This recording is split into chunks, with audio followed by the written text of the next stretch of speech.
لا الہ الا اللہ لا الہ الا اللہ۔ بعض لوگ نسوار کھانے کے عادی ہوتے ہیں اور روزے کی حالت میں بھی غلطی سے نسوار کا استعمال کرتے رہتے ہیں،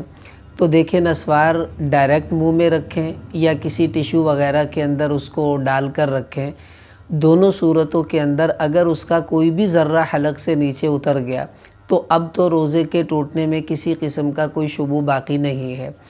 لیکن اگر اس کا کوئی ذرہ حلق سے نہیں اترا، نسوار منہ میں رکھی ہوئی ہے، تو ایک اصولی بات یاد رکھ لیں کہ نسوار کو منہ میں رکھنا چاہے اس کا ذرہ حلق سے اترے یا نہ اترے، یہ عملاً کھانے ہی کے حکم میں ہے،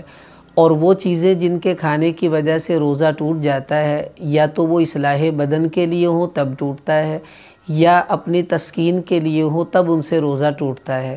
تو نسوار کا کوئی ذرہ حلق سے نیچے نہ بھی اترے تو آج کل جس طریقے پر لوگ نسوار رکھتے ہیں تو یہ نسوار رکھنا اگرچہ اصلاح بدن کے لیے تو نہیں ہے، لیکن چونکہ اس سے تسکین حاصل ہوتی ہے، اس لیے علماء کا کہنا یہ ہے کہ نسوار رکھنے سے روزہ ہر حال میں ٹوٹ ہی جاتا ہے، تو اس روزے کو بعد میں قضا کرنا ہوگا۔ تو جن کو یہ عادت ہے ان کو چاہیے کہ افطاری کے بعد اپنا نسوار کا شوق پورا کر لیں اور صبح صادق سے پہلے اس کو منہ سے نکال کر تھوک دیں۔ اگر اس کے بعد بھی منہ میں نسوار رکھی تو پھر اس سے ان کے روزے کے ٹوٹنے کا حکم لگایا جائے گا، اس سے ان کو بچنا چاہیے۔